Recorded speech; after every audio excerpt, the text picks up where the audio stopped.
Hello and welcome to another long-awaited SquadCast. I am joined by Dom, and we're actually going to be talking about his next movie, A Very Ned Movie 3. Yo, what's going on, guys? So, talk to us a bit about, A Very Ned Movie 3, and tell us as much as you can without spoilers. Of course. So, yeah, it's been a long time coming, and this movie's been in production for about 8 years, and it's crazy to think because like the world of Ned in general has been around for about 10, a little over 10 now. So for most of Ned's like existence, this movie's been in production, and by in production I don't mean like filming and editing and everything. Mainly just like story wise, I have been brainstorming and trying to come up with concepts and ideas and storylines and everything for this movie, and trying to just give like the best grand finale to the character of Ned and the world of Ned that I possibly can. And, this is the last one. Yeah, I've always wanted to do like a trilogy, but then I've had the idea of Parallel Ned in the past, to kind of do like a fourth movie in a sense, outside of the trilogy. And that was fun, and the two are connected in a way, like Ned 3 is kind of the sequel to Parallel Ned. Well, I wouldn't really say it's a sequel because Parallel Ned's kind of like a prologue to it, so if anything, they're one giant movie in a sense.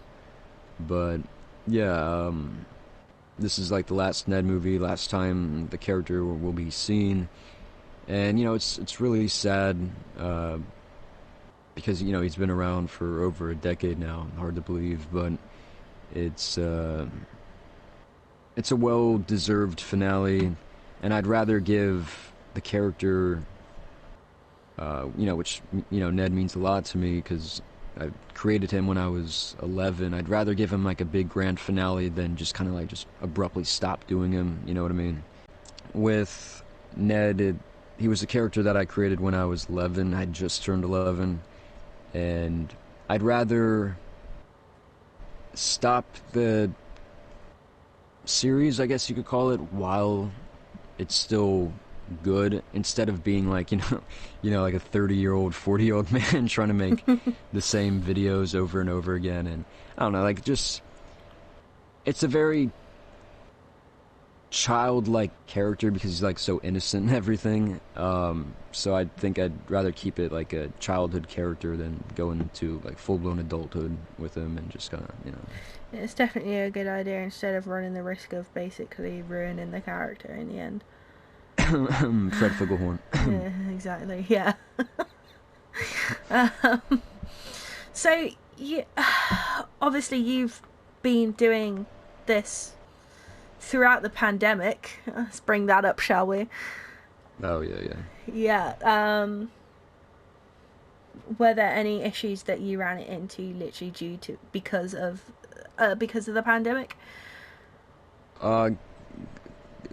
Interesting thing that you mentioned that, actually, because there was, because it's weird because with Ned 3, I filmed the majority of the footage back in late 2018. So all the footage you're going to be seeing in the movie, like 95% of it, is from the year 2018. And I feel like due to the Smoothies films and everything, and like the machinimas I was making, and because I'm a procrastinator, that's the main reason why it's taken so long to like finally get done and come out. But yeah, so when I got the bulk of the footage done in 2018, but there were still a few scenes that I needed to film, and again, without like spoiling it, with all I could say really is that in the movie, Ned and his allies have to go around and try to find these specific things that will help them destroy the oranges, and there were a couple of these objects that Ned needs to find that actually he needed to go to like real life locations, like a bookstore, for example. Well, not an example, but that actually is a place in the that he would have to go in the movie. But so there's this bookstore called Barnes and Noble. I don't know if you guys have that in the UK, but I was actually gonna go into a Barnes and Noble with the Ned glasses on and film a scene in the one of the aisles. And obviously, due to COVID, I couldn't do that because I would have to wear a mask and it would be like inconsistent. Yeah. And so there were a few things that COVID did mess up. Luckily, I didn't really have to do like major reshoots because I do most of the filming at my grandmother's house because she has like a really big house and she has like a big backyard and, you know, different cool locations and that I could film in that neighborhood. But yeah, so luckily I got most of the filming done way back when, and it was just a matter of doing a few scenes of additional photography and mainly just editing and getting the music done. Yeah, I suppose being in lockdown very much gave you the time to do editing. Pretty much. Yeah, no complaints here. That's pretty good. What sort of things have you done differently in this one? And I'm talking about things that you've developed personally. I'd say, because I've, in the past 7 months, I got a new laptop specifically for editing, and I bought proper editing software, because before I just used like Windows Movie Maker, and it was like the bare minimum in terms of editing. I haven't used that since school. So yeah, I mean, I bought the full version of Power Director, and it's really cool, and the visual effects and special effects and even like audio editing have definitely improved since past films. And I'd say with my past movies, because I remember saying in the past that audio has never been my like strong suit, because there was always like background noises and everything, and especially with my camera, it always made this whirring sound. Like, that's the best way I can describe it, and that irritated the hell out of me whenever because even if I was making just a basic video, you would just hear like this tss in the background. Yeah. And one thing I did with Parallel Ned was that I did this thing called ADR, which is essentially a fancy word for dubbing. So if you ever watch like an anime and that was originally from like Japan or whatever, and then they dubbed it in English, you can tell like obviously it doesn't match up with the mouth or whatever, or vice versa, you know, like a foreign film and what have you. And so that's essentially what ADR is. But the difference between dubbing and ADR is that with ADR you're just kind of fixing the audio, if anything.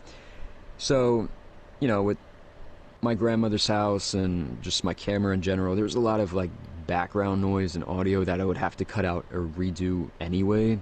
Yeah. So I did the absolute mad lad thing, and I I did ADR. I did that for Parallel Ned, and I did that for Ned 3. The only difference between the two is that Ned 3 is 2 hours long compared to Parallel Ned, which is like 30 minutes. So there was an excruciating amount of ADR and just audio fixing, and I basically artificially created the entire audio. So I used, you know, like background sound effects and such as like birds chirping in the background and kids playing outside, and also what else? Even like just sound effects, like for example something like this, putting something down, or like a mouse clicking, something like that, I would have to do manually, or I would have to try to find something online that sounded as close to it as possible. And to be honest, looking back on Ned 3, I could probably have added a few more sound effects, but it's such a excruciating, that's the only word I can use for it, like excruciating long process to, especially when you're doing everything by yourself, to just, you know, to make happen, it's a long process. talking about audio, the sounds for the oranges. Oh yes, yes. Yes, explain. Let me see. Let me see if I can bring it up on my phone. Exclusive Oh. Oh. SquadCast.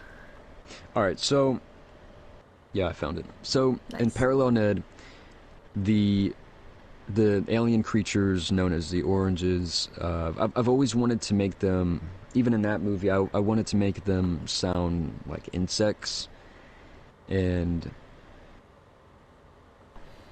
I tried my best to make it sound like that, but with Parallel Ned, I made them sound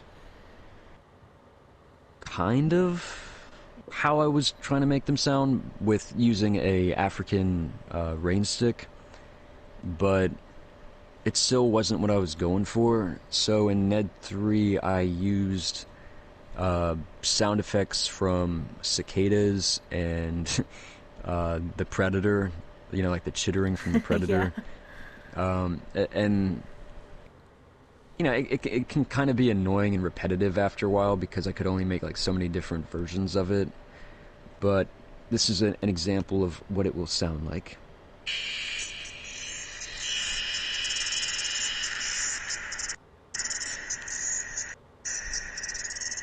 So, sort of like, Damn. you know, bug chittering, kind That's of quite like, terrifying. I know. So imagine if you were like in a rainforest and you heard that, or you just see like this weird thing in the corner of your room. Like, I just hate insects so much, and especially like roaches. And I mean, cicadas aren't too bad, but they're really ugly. Yeah, well, I And mean, cicadas, moths, I hate them all.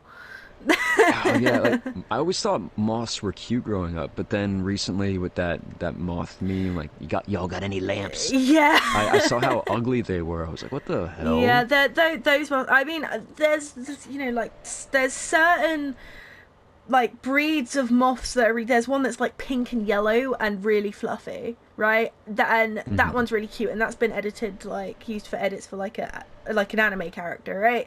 But the just Hmm. general moths you get in your house, and the thing is, nobody understands my issue because they never go near anybody else, but they always fly in my face. And there In was your one face? time, yeah, I woke up once with a moth like over my face. What the fuck? Yeah, I honestly, I can't deal with it. So that sound, Yeah. yeah, I feel you. Remember the episode of SpongeBob with the caterpillar and the butterfly? No, Really? yeah, I didn't actually really watch that much SpongeBob. Wow. I Well, know. I grew up on Disney Channel, so fair enough. It's probably, well, if you have like a fear or phobia of the moss and stuff, probably not watch it. There, for some reason, the early episodes of SpongeBob they like traumatizing kids.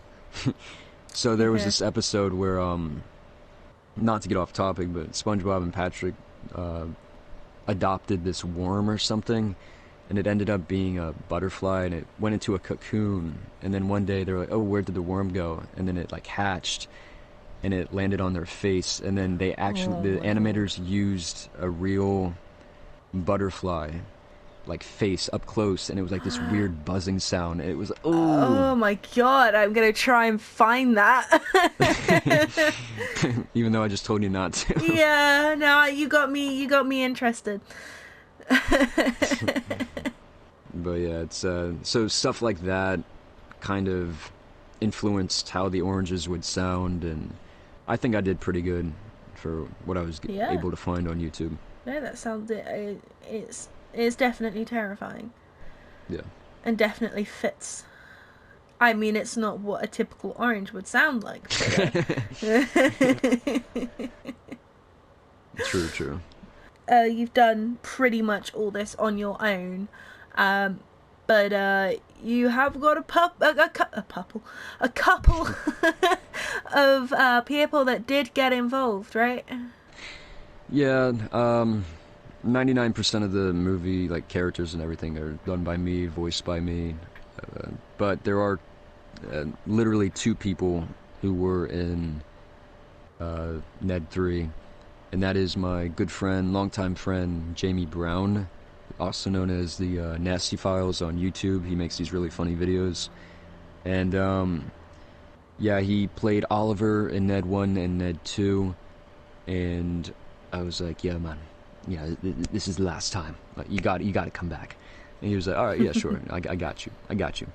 So it was just like one line, but, you know, it's always an honor to have him, and he's been a big support for Ned, and as the years have gone by, and I appreciate him for coming back and supporting. And the second person is actually a professional voice actor and film actor. His name is Michael Cornacchia. He starred in video games like Batman Arkham City, Batman Arkham Origins, LA Noire, and other titles I can't really think of off the top of my head, but I remember, because I'm a huge fan of the Arkham series and LA Noire, that stood out to me the most.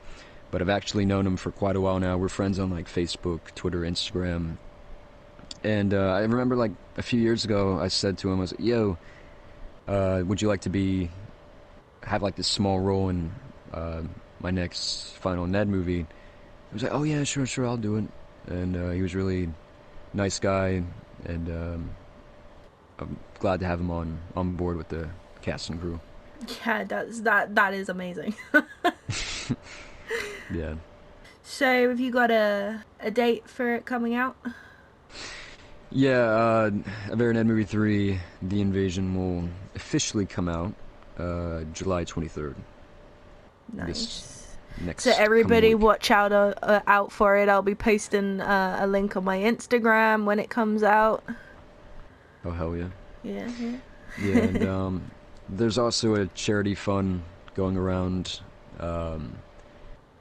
just for, you know, it's a long story, but basically Zack Snyder, with his work for bringing awareness to suicide prevention and everything, and even you, Tia, with the charity drive thing that you did with your live streams and all, that was pretty inspirational. And I was like, you know, I could bring some money in for, because I'd originally wanted to raise money for the surge in the COVID crisis in India, and I was trying to find like a direct charity fund to put the money towards, but I couldn't really find anything. So the next best thing would be the Doctors Without Borders charity foundation. So, you know, so yeah, it's all through inktothepeople.com. We got hats, hoodies, t-shirts, and yeah, all the proceeds go to a good cause. So if you guys want to get exclusive merch, make sure to go check that out. And yeah. Awesome. Well, thank you for talking to us about your final Ned movie. And I'm sure we're all looking forward to it. We're all gonna be there watching. Of course. Yeah, it's a big time in history. I know, right? It's definitely a moment in history, and definitely a big closing chapter on this era of Ned. But like I said, I just wanted to kind of end on a high note and make it the best I can, and just kind of finally feel free enough to, you know, move on and, you know, do bigger and better things, and always onward and upward and improving, and, you know, machinimas here and there, and eventually more live action projects, and, you know, it's all good fun. Yeah. Alrighty, well thank you, and thank you all for watching, and look out for the next SquadCast. We do have some themes coming up, so be prepared. Yeah, and try to get the gang back together. Exactly, yes. Because that's the hardest thing we have, is getting everybody having time off together. Yeah, pretty much. Like, I remember the squad used to be, you know, we used to talk like every single day. We used to have like squad calls and everything, and now it's just like we just talk about how work sucks. And yeah. and stuff along those lines. Alrighty, well, have a good night, guys, and bye-bye. Peace out.